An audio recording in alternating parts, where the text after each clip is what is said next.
All right, Torrey Carter, former NFL star, arena football star, present Stanford coach. How does it feel being in Stanford? It's great. Yeah. It's a rich tradition of excellence. So whenever you're around that kind of environment, it definitely sparks a consistent change. Well, that makes sense. I like the way you said a rich tradition of excellence. That seems to be all facts for Stanford. I've never been, but I pretty much know half of the tech companies in the world are coming out of Stanford, including Google. All right. Can't avoid that. Can't avoid Google. So that's good stuff. All right, man. Well, let me do this for me real quick. Before I get to the agenda, won't you free talk for me? Tell me what's going good for you right now. What's going good is, just the learning curve that's happening. I know, like, because my field is a field where, other people are, I guess, ahead of me because they've been in it longer. I feel like I'm way behind, but really it's just, it's a progress. It's a process. And, but what's going good is, just starting to get some leads, starting to develop a product and, trying to get, a little bit of that brand building going. And it's been, to me, feels pretty good. I just got a deal with Under Armour. So, you won't see me in any Nike whatsoever. So I can't complain about what's happening. Just making strides. Yeah, no, it makes sense. Well, I just happen to be wearing Nike right now in this thingy, but I don't have a deal with Under Armour or Nike. One of them needs to give me a deal, but we'll work on that here later. Good stuff. Good stuff. And Under Armour is doing a fantastic job with, the likes of Barack and apparently Torrey as well. So good job for you, man. Good job for you. I like that what's going on. So basically what you said was two basic things. We'll put the deal with Under Armour too. Deal with Under Armour. So basically you said three things. Getting leads, you're loving the learning curve, and you got to deal with Under Armour. That's what's going well. Outstanding. Tell me what's going not so well. I guess the social media building, like the brand building, the following, and then trying to really be up to par on, both platforms between Facebook and Instagram. Because for me, like, during your teachings of brand building, Facebook is a different group of people versus Instagram. And so on Facebook, it started off just being like all friends and family, like, you were discussing in your teaching. And then, now I just switched over to the business side of things. It just kind of feel like starting off at the beginning stages of it. I feel like I can't get to that level. Well, that makes good sense. Have you ever considered that the people at Stanford are experts at Facebook and Instagram? And I don't mean the staff. I mean the people you're coaching. Yeah, that's pretty much my audience is the kids that I've coached or been coaching. And yeah. I want you to think about it this way. Your Facebook came out in 2005.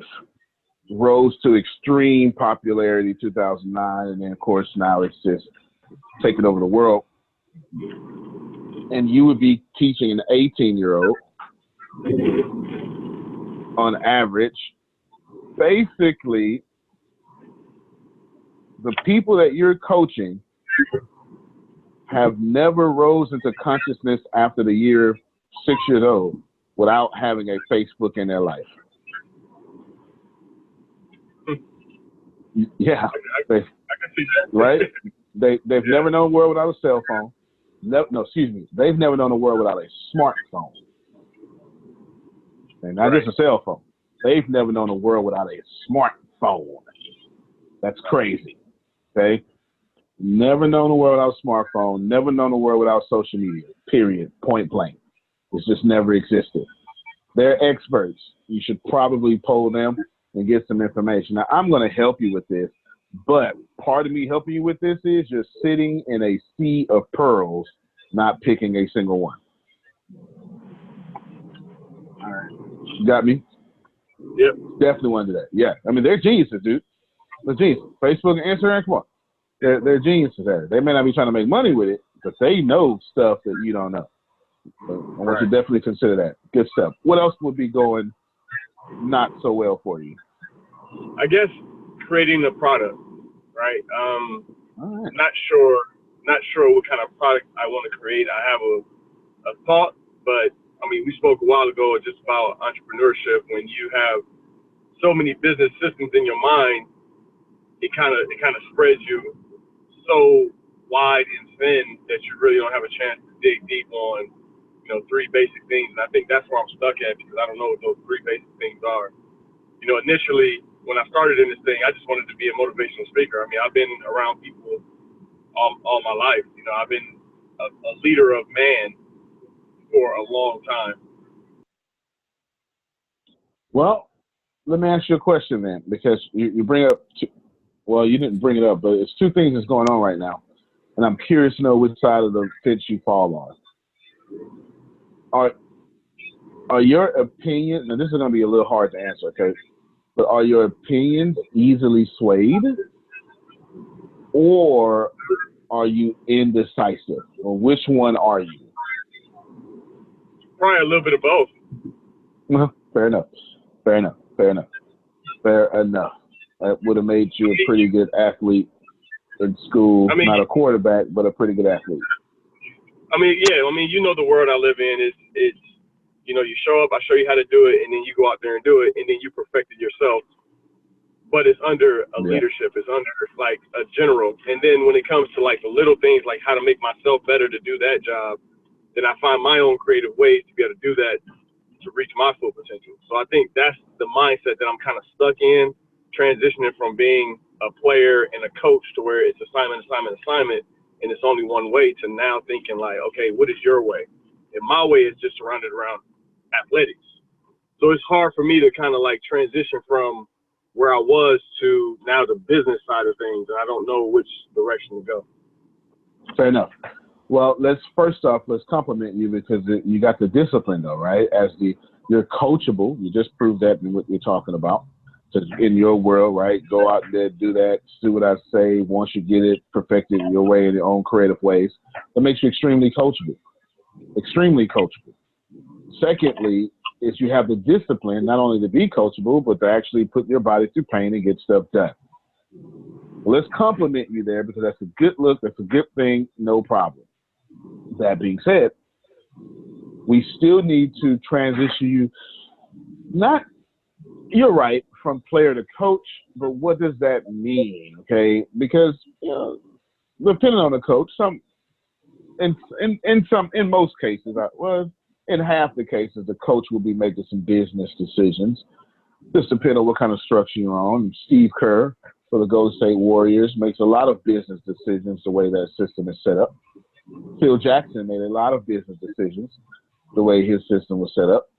Bill Belichick makes a lot of business decisions the way his system is set up, right? It's Robert Kraft, Bill Belichick, and then whatever general manager, Robert Kraft, the general manager, then Bill Belichick are all making draft day decisions. Good stuff. So there is a possible way that you can go from player to coach and make super business decisions.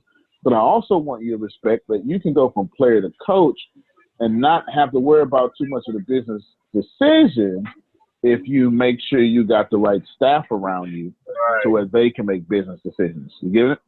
Right. Yes. Yeah. All coaches don't have to make business decisions. I'm not telling you not to be Bill Belichick. He's probably the greatest coach ever. It's of any sport. I mean, it's crazy what he has done with so little. It just doesn't make sense. It just absolutely doesn't make sense. Nevertheless, it's just one of those things that you want to do, home in. So let's home that in. You have an option here. Now, you get to pick this option. You're either going to Staff what you need or become what you need. Let's start off first with the staff. Are you good at letting people be geniuses around you? Absolutely. All right. And if that's the case, it shouldn't be too hard for you to staff yourself. It shouldn't be too hard. And you can, I know there's a fear of money cost, but you can staff people and pay them in different ways until the money starts rolling in, right? You can give them equity in your company. You can barter and trade. You can use their skill set while you turn around and give them your skill set. You can give them, it's also stuff, connections, connect them to Stanford. There's so many different ways to be compensated before money than trying to just do money. So please don't not double negative staff people because you don't have the money to do so. There's plenty of ways to compensate people. Just know that you won't be able to hold people long without form of compensation because that's just fair. You won't be able to hold long. So that's the staff side. Now, becoming what you need doesn't seem to be working for you, or it is working for you. It's just taking longer than what you thought. So I'm going to ask you, which one do you feel it is? Is becoming the business, becoming the coach that makes business decisions and business savvy and all this stuff, is that working for you and it's just taking longer than what you thought, or it's just not working for you?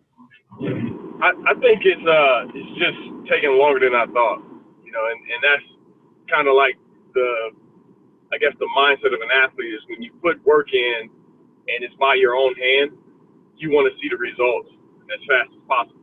You know what I mean? And I know this is not an overnight success. It's not a sprint. It's a marathon, but I guess I'm just competitive in that type of way. I just have to see some kind of progress. That's going to make you great. That's going to make you great. Being competitive in that type of way is going to make you great. The truth is, I already knew the answer. I already knew that you were trying to count your eggs before they hatch. Yeah. And that's okay.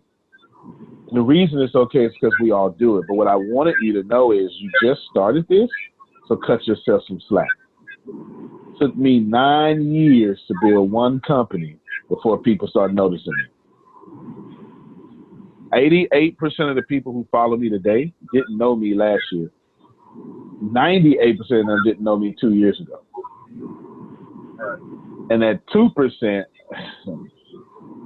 was with me from the beginning. And we grew small. Yeah. It takes that long. It does. Now, I don't wish that on you. Actually, I do wish it on you. I don't mean to speak it on you. I don't want to speak any limitations over you saying, hey, man, it's going to take you 9 years. No. By all means, believe in what your own timetable and break boundaries because you're good enough to do so, and I'm not mad at you if you do so. What I'm attempting to communicate here is that I do wish it on you because my success is extremely sustainable because I had to build it from the ground up the hard way. And every lesson I learned is mine to keep. Right. Okay. From hiring staff. Yeah, I mean, my stuff is sustainable. My stuff is so sustainable, I can take on 10,000 customers right now in an hour and still be sustainable in my business and have the same quality of customer service I'm giving to you right now. That's because I've had to go through the 9 years of paying my dues, build this from the ground up. So I do wish it on you. I would never wish instant success on you because wherever there is success, there's failure. Success will reveal your failures, period, point blank. If you get a lot of success, you're gonna see what all your failures are. So I don't wish that on you. I wish for you a slow success. That's sustainable. Google did it, Amazon did it, right? Yeah, that makes sense. And I keep telling myself that, Antonio, because I've been watching you and been learning from you.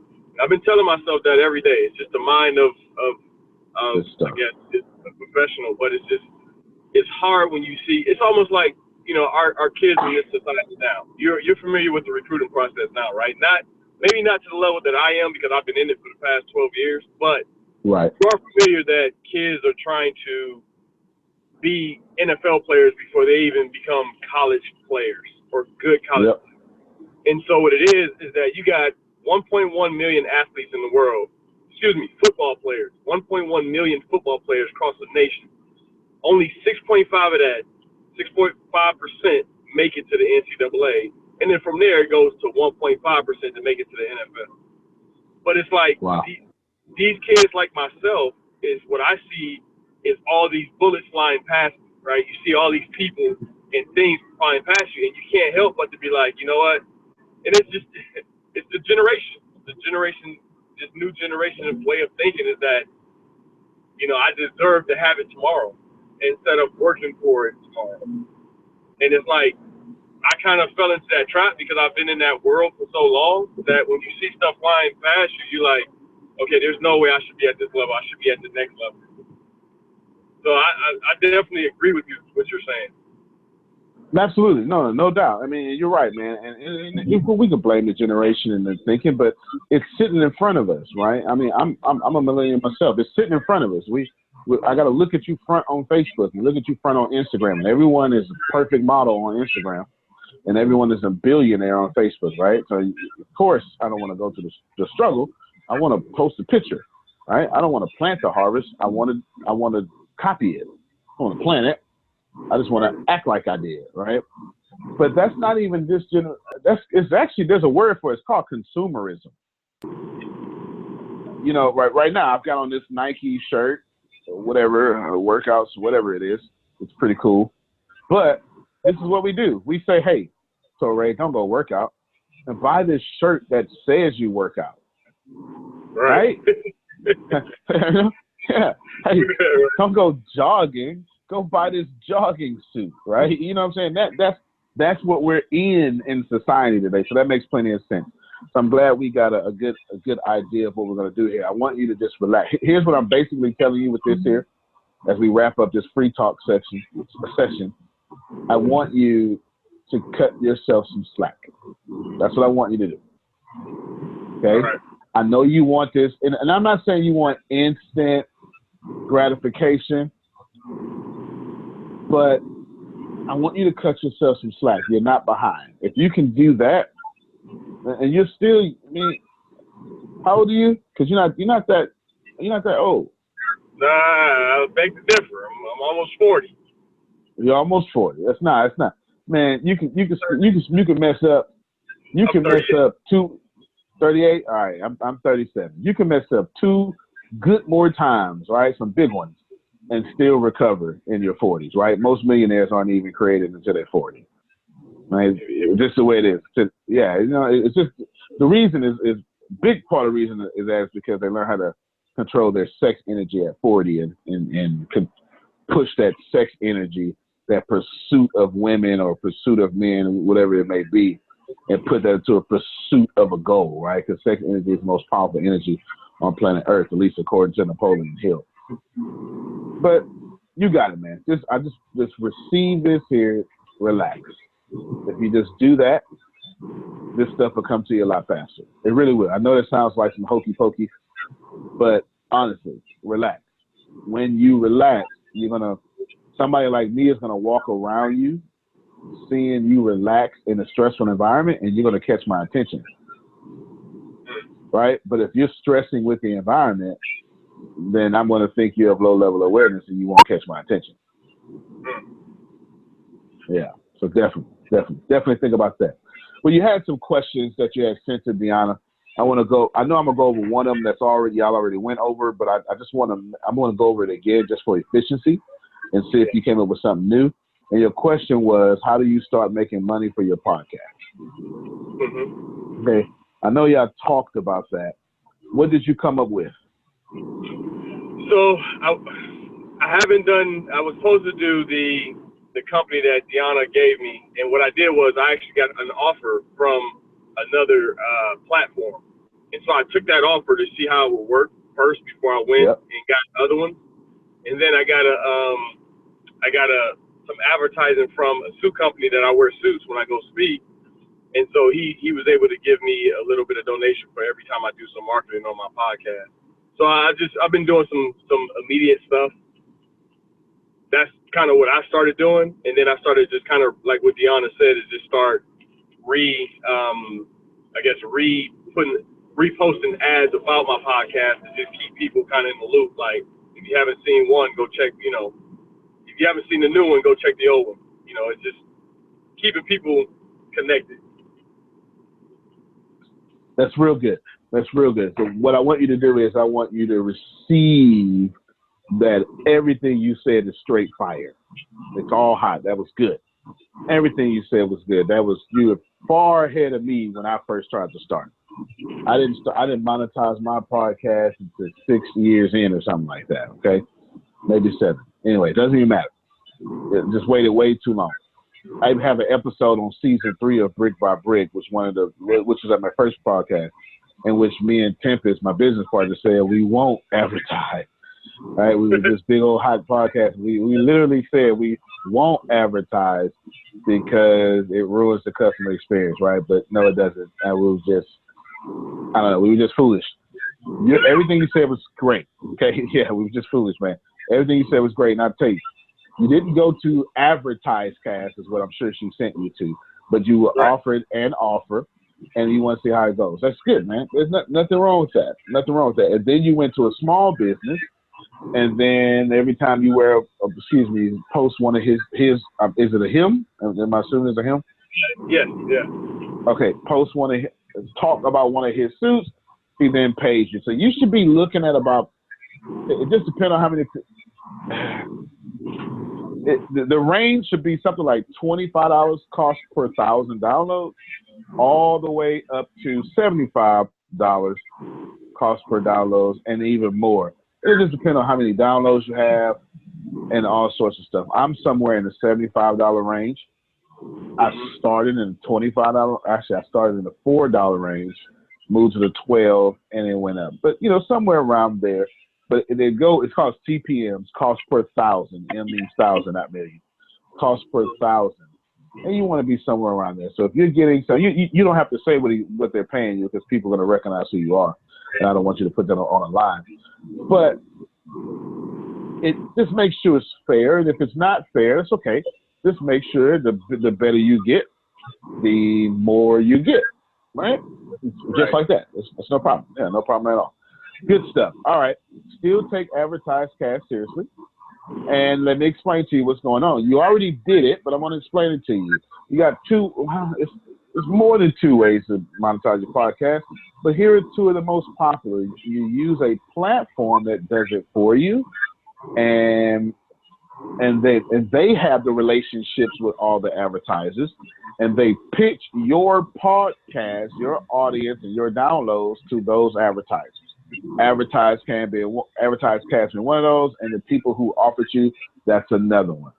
The second popular way to do this is to do what you did with the small business owner. You just take it upon yourself to establish relationships on yourself. Now you have the relationships with the advertisers, and you charge, okay? And if you're looking for how much to charge, it's Googleable information, or if you go to Advertise Cast, you'll see what other people are charging, and you'll be able to get you a goal, an idea there. So sounds good? Because you already did it. I'm just recapping. Okay, good. Good, no doubt.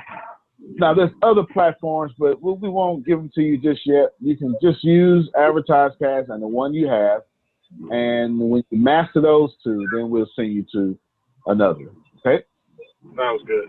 But, Antonio, can I ask you a question just a little bit, on another level? Well, my thought process, because I guess the generation that I'm trying to reach is heavy into Instagram. That's how I feel. I know we just spoke about how heavy this generation is on Facebook, but I feel like the crowd that I'm attacking, which is the people who are involved in my realm, coaching and playing in the NFL and professional celebrity, are all on Instagram. How do I create a buzz that's so heavy to where I'm getting 20,000 followers, 30,000 followers, up to 100,000 followers? Because part of my deal with Under Armour is I have a deal. I have a certain amount of people that I have to get, and I have a certain amount of product that I have to move. But Makes sense. Well, following. so you need to understand. You need to understand attention first and foremost. Okay. You need to understand attention. Money follows attention, whether you like that to be or not. Grant Cardone says it a lot. I'm pretty sure Gary Vee says it, but I say it myself, and it's the truth. Money follows attention. So what you're actually asking is, how much attention do I need to garner or garnish to get to 100,000 followers? That's what's going on here, okay? Yeah. That means, so yeah, I went over that Brin thing, right? Because that's the key to your answer. Key. You went over that Brin thing. Value, rarity, inimitable, there we go, and non-substitutional. Okay, basically, you don't want to make a post that is less than an 8 on any of these scales. If it's less than an 8, you shouldn't be posting it. You just shouldn't be posting it. What that means, if it doesn't have a value of 8 to 10, if it doesn't have a rarity of 8 to 10, if it can't be copied from 8 to 10, like you have an NFL picture, or you have I'm looking at you right now, your profile picture here is you're in Denver Broncos gear, and you're coaching a Bronco. Looks like that's got to be a defensive back, number 37. Yeah. All right, yeah, right. So you got it. So you're definitely doing DB coaching. I can't copy that. You understand what I'm saying? I can't copy that. I can't go to a field and go to the Broncos. I can't do that. That's a 10 on the inimitable scale. It can't be copied. And can I substitute it? Can I go find your post somewhere else? No, I can't. I would have to go to another NFL player. I can't copy that. So now you got 10 on non-substitutional and 10 on inimitable.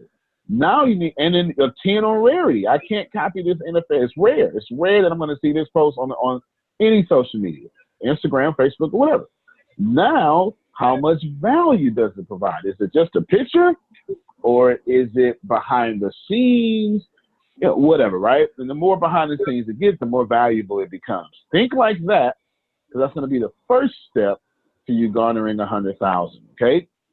Yeah. Instagram, #1 platform in the world. Okay, and unfortunately for me, I just started taking it seriously, and I'm doing all organic. Okay, my reach is far from. I have 360,000 on Facebook, but I don't know, like 4,000 or less than 4,000 on Instagram, because I slept on Instagram for a while. Now I'm taking it very seriously, and I'm moving it up to that level as well. I'm saying that to tell you this, that what you want to do is you want to make sure that a lot of your reach is organic. Now, you can pay for that in advertisement, but then what you would have to do in order to switch that pay ads to organic growth is add them value but you got to garner their attention first, okay? Yeah.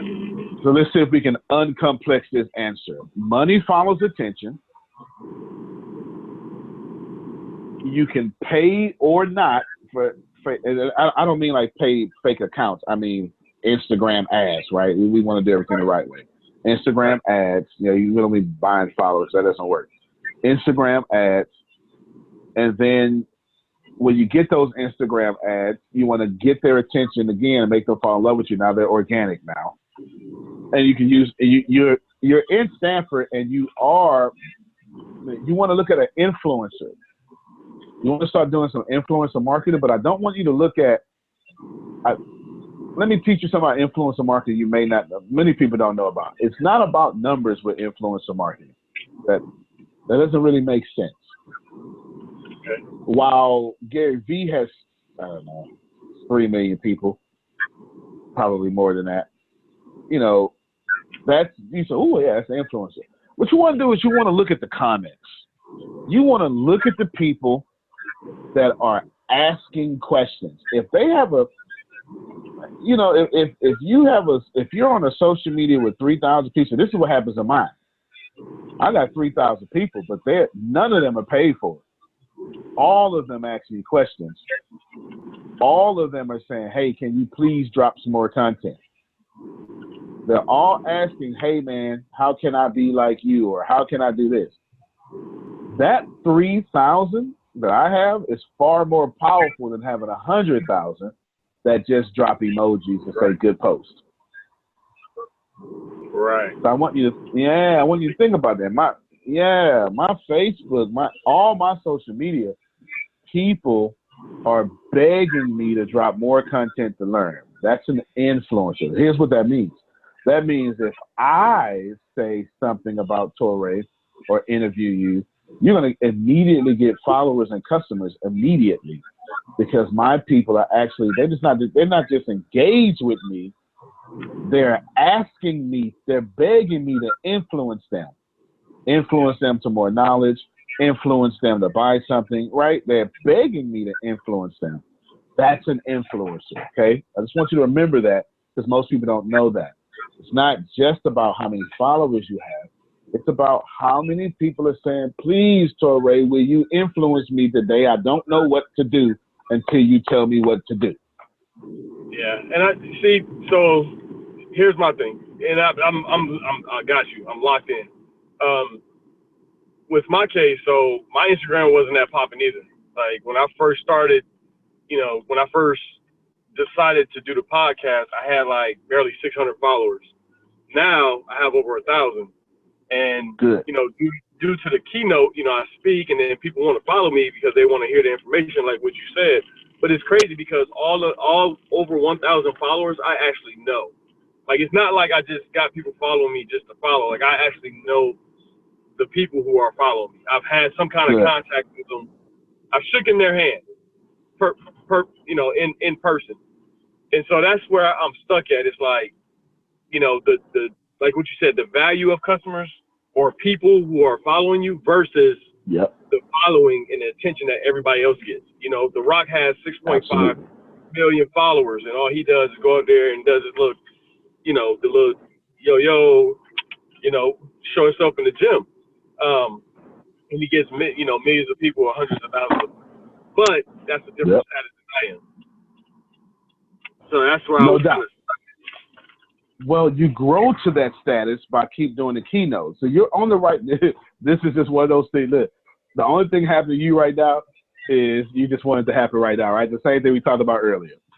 The only thing happening to you right now is, you just got that whole.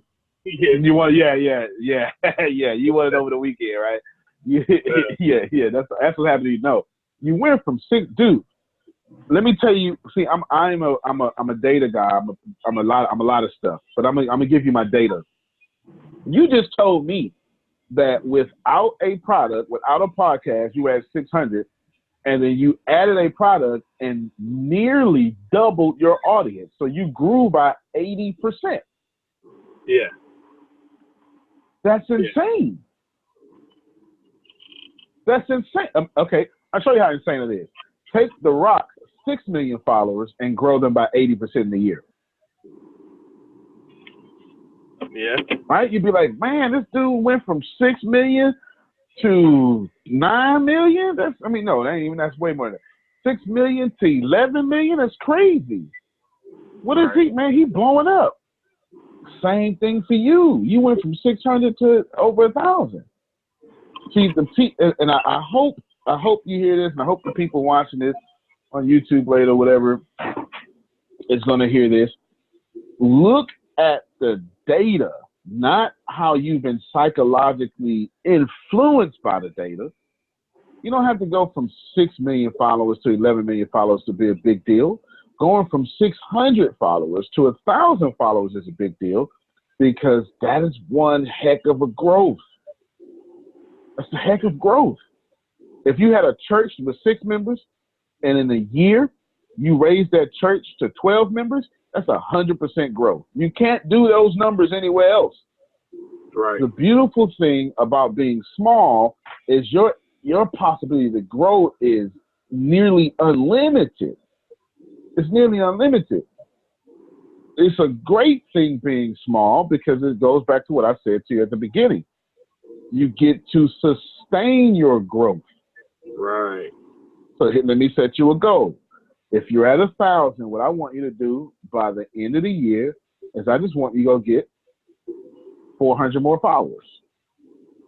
By the end of the year, go get 400 more followers. If you did that, you'd have grown by 1,200%. It's insane. Insane. It's insane. That's insane growth.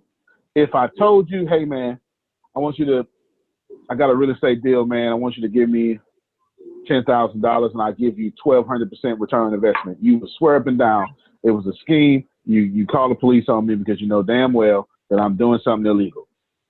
A 1,200% return on investment is insane. Yeah. You understand what I'm saying? That's insane. But that's what you're doing right now. Yeah. Yeah, you're doing that right now. Yeah, be proud, man. Be proud. Be proud. Let's see. Are you at your destination already? Yep. Okay.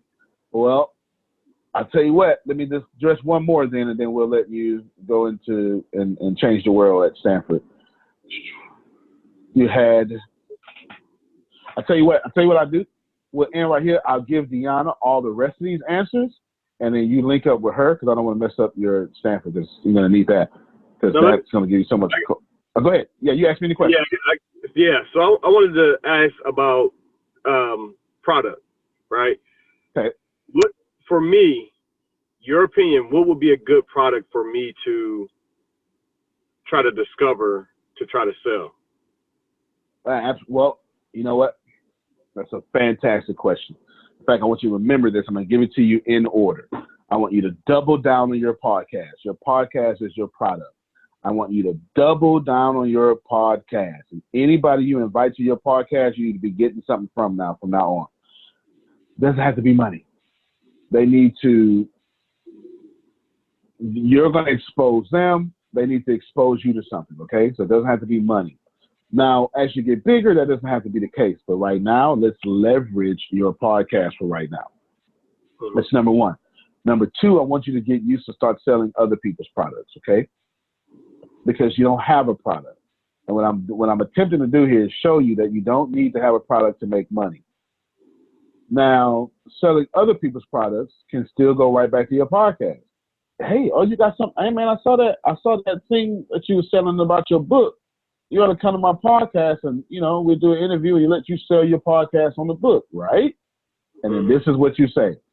Now you're going to have them sell their product, but this is what you're going to do. You're going to say, listen, only thing you have to do, I want to interview you for free. The only thing I ask you to do is I ask you to use this link here for the podcast to share to your audience. Now, guess what's going to happen?